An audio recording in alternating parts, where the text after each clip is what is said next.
নমঃ শিবায়। জ্যোতিষশাস্ত্রের এই বিশেষ অনুষ্ঠানে আপনাদের সকলকে স্বাগত।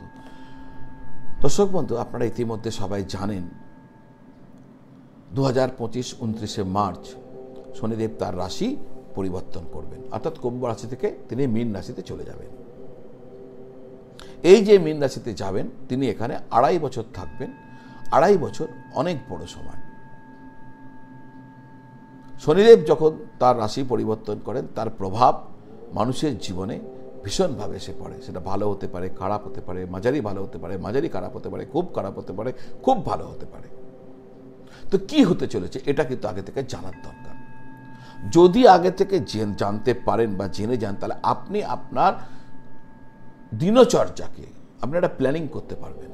যদি দেখা যাচ্ছে খুব ভালো হবে, তো ওই ভালোটাকে অ্যাচিভ করার জন্য আপনি প্রচুর চেষ্টা করতে হবে আপনাকে। কারণ শনিকে বলা হয় কর্মের কারক গ্রহ, মেহনতের কারক গ্রহ, পরিশ্রমের কারক গ্রহ। প্রচুর চেষ্টা করতে হবে, প্রচুর পরিশ্রম করতে হবে। আর হ্যাঁ, তিনি দণ্ডাধীশ, ন্যায়াধীশ। তো ন্যায়ের পথে সততার সাথে করতে হবে। আর খারাপটাকে প্রোটেক্ট করার জন্য অবশ্যই এই একই গুণ আপনার মধ্যে থাকতে হবে এই সময়কালে। শুধু এই সময়কালে যদি শনিদেবের আশীর্বাদ সারা জীবন পেতে চান, তাহলে এই ফর্মুলাকে আপনাকে মেনে চলতে হবে। দর্শক বন্ধু, আজকের আলোচনা মকর রাশির মানুষদের কি হতে চলেছে। এই যে শনিদেবের রাশি পরিবর্তন মকর রাশির মানুষদের ক্ষেত্রে কি হতে চলেছে, আমি একটা তার ইঙ্গিত দেবার চেষ্টা করব। কিন্তু আমি যা বলবো সেটার অ্যাকুরেসি লেভেলকে বোঝার জন্য আপনার শনিদেব জন্মপত্রিকায় কেমন, কতটা শক্তিশালী, তার বলাবল কি, সেটা আপনাকে জানতে হবে। কোন দশা মহাদশা চলছে সেটা আপনার পক্ষে কিনা সেটাকেও বুঝতে হবে। এগুলোকে রেখে আমার এই আলোচনাকে যদি আপনি নেন আর সেইভাবে যদি এগিয়ে যান, নিশ্চিত আপনি লাভবান হবেন। এই আলোচনা আপনার কাজে লাগবে। দর্শক বন্ধু, আপনারা যারা আপনাদের কুণ্ডলী আমাকে দেখাতে চাইছেন, তাহলে আমি সেইভাবে আমাকে আপনার কুণ্ডলী দেখাতে পারেন। আমার সাথে যোগাযোগ করলে আমি আপনাদের যে স্ক্রিনে নাম্বার দেওয়া আছে সেই নাম্বার দেওয়া থাকলে আমি আপনার দেখে নেব, আলোচনা করে নেব। তো ওই নাম্বার ব্যবহার করে সরাসরি আমার সাথে যোগাযোগ করতেও পারেন। যারা এখনও পর্যন্ত আমার চ্যানেলটা সাবস্ক্রাইব করেননি, আপনারা চাইলে চ্যানেলটি সাবস্ক্রাইব করে নেবেন। আমার অনুরোধ রইল চ্যানেলটি সাবস্ক্রাইব করে বেল আইকন প্রেস করে দেবেন।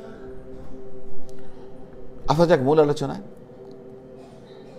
এই যে রাশি পরিবর্তনে এই যে ঘটনা ঘটছে, কি হতে পারে তার আগে বলে দিই, এই যে ম্যাপিংটা কি, এই রাশি পরিবর্তন হচ্ছে কখন কিভাবে কি হচ্ছে। 29শে মার্চ 2025 রাত 10টা 7 মিনিটে কুম্ভ রাশি ছেড়ে মীন রাশিতে প্রবেশ করে যাচ্ছেন শনিদেব।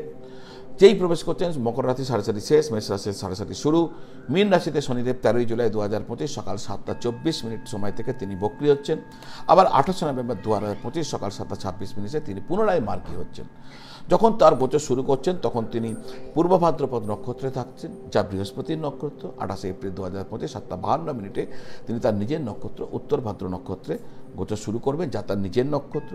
2025 অক্টোবরের 3 তারিখে রাত 9টা 49 মিনিট সময় তিনি আবার পূর্ব ভাদ্রপদ নক্ষত্রে ফিরে আসছেন। এই হলো তার গোচরের ম্যাপিং। শনিদেব আপনাদের ক্ষেত্রে, অর্থাৎ মকর রাশির ক্ষেত্রে, আপনার রাশির অধিপতি হয়ে দ্বিতীয়ভাবে এবং আপনার রাশির অধিপতি এবং দ্বিতীয়ভাবের অধিপতি হয়ে তৃতীয় ঘরে গোচর করবেন। এর ফলে আপনাদের 7.5 যা এতদিন চলছিল তা শেষ হয়ে গেল। এটা একটা ভালো খবর। তৃতীয় ঘরে শনির গোচর সাধারণত অনুকূল ফলাফল দেয়, এটাও ভালো খবর। তৃতীয় ঘর থেকে শনি মহারাজ পঞ্চম ঘর, নবম ঘর এবং দ্বাদশ ঘরকে দেখবেন, যা ছোট ছোট ভ্রমণের সম্ভাবনা তৈরি করবে। আপনি সারা বছর ছোটোখাটো ভ্রমণ করতে থাকবেন। বিদেশ ভ্রমণ এবং এক জায়গা থেকে বিদেশ ভ্রমণ করতে পারেন, বা এক জায়গা থেকে অন্য জায়গায় ভ্রমণ করতে পারেন, বা অন্য শহরে গিয়ে সেই শহরের সাথেও কানেক্টেড হতে পারেন। এই সমস্ত সুযোগ আপনার জীবনে আসতে পারে। ধর্মীয় বিষয়ে আপনার আগ্রহ বৃদ্ধি পাবে। ভাই বোনদের স্বাস্থ্য সমস্যা দেখা দিতে পারে, তাদের সাথে কিন্তু আপনার সম্পর্ক যথেষ্ট ভালো থাকবে। যারা পড়াশোনা করছেন, বিদ্যাক্ষেত্রে ছাত্রছাত্রীরা লাভবান হবেন। প্রেমের ক্ষেত্রে পরিস্থিতি আপনার অনুকূল থাকবে। সন্তানদের ক্ষেত্রে উন্নতি ও প্রগতি দেখা যাবে। জুলাই থেকে নভেম্বর মাস এই সময়কালে আপনি আপনার স্বাস্থ্যের ক্ষেত্রে বিশেষভাবে সতর্ক থাকবেন। এই অ্যালার্ট আমি আগে থেকে করে দিচ্ছি।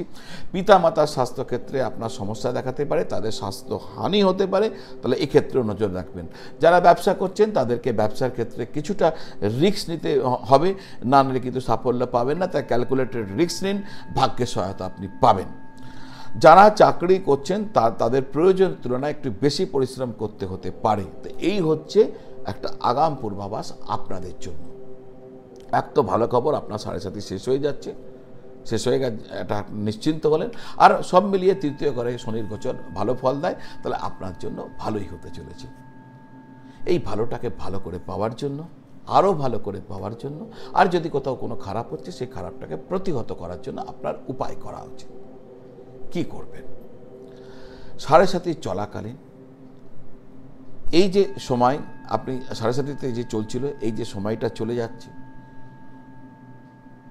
এই সময়টা চলে যাবে, এই যে ভালো সময় আসছে, এই ভালো সময় যে 2.5 বছর, অর্থাৎ 7.5 শেষ, এবার আপনি রিলিফ, এখন যে 2.5 বছর, এই যে উপায় বলতে চলেছে, এই উপায় পরপর 3 বছর করবে। 2025-এ করবেন, 2026-এ করবেন, 2027-এ করবেন। কি করবেন?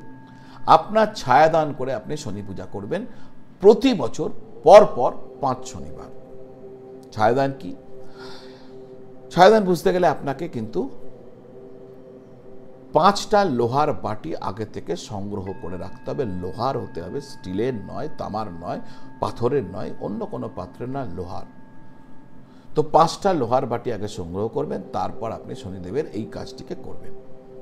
সম্পূর্ণ উপবাস থেকে সন্ধ্যেবেলায় শনিদেবের মন্দিরে ঢুকবেন, আর মন্দিরে ঢুকে শনিদেবকে যেমন ফুল, মালা, যা যা নিবেদন করবেন, ফল ইত্যাদি ইত্যাদি নিবেদন করবেন। তারপরে মন্দিরে বসে ওই লোহার পাত্রে, একটু বড় পাত্র হবে, আপনি সর্ষের তেলটা ঢেলে দেবেন। পরিপূর্ণ বাটির তেলের মধ্যে আপনি আপনার আঙুলের প্রতিচ্ছবি আর মুখের প্রতিচ্ছবি দেখবেন, অর্থাৎ ছায়া দেখবেন। দেখে তেল সমেত এই বাটি মন্দিরের পূজাকে দান দিয়ে বলবেন ভগবানের চরণে নিবেদন করতে। এরপর ওখানে বসে আপনি ভগবান শনিদেবের পুষ্পাঞ্জলি দেবেন, ব্রতকথা শুনবেন, প্রসাদ গ্রহণ করবেন, আর তারপর ওখানেই প্রসাদ ভক্ষণ করে হাত মুখ পা ধুয়ে বাড়ি চলে আসবেন। পরপর 5 শনিবার করবেন। 2025-এ করুন, 2026-এ করুন, 2027-এ করুন।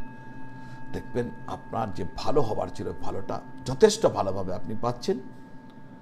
আর যদি খারাপ ছিল তাহলে সেটাকেও আপনি অনেকটা আটকাতে পারবেন। অনেকটা কেন, পুরোটাও আটকাতে পারবেন। নির্ভর করছে আপনার সমর্পণের ওপর, আপনার ভক্তির ওপর, আপনার নিষ্ঠার ওপর। আমি সাধারণ উপায় বলে গেলাম, যা কিন্তু আমি দেখেছি আমার জ্যোতিষীয় ক্যারিয়ারে অসাধারণ ফল দিয়েছে বহু মানুষকে। আজ এই পর্যন্ত। আপনারা সকলে ভালো থাকুন, সকলকে ভালো রাখুন। নমঃ শিবায়।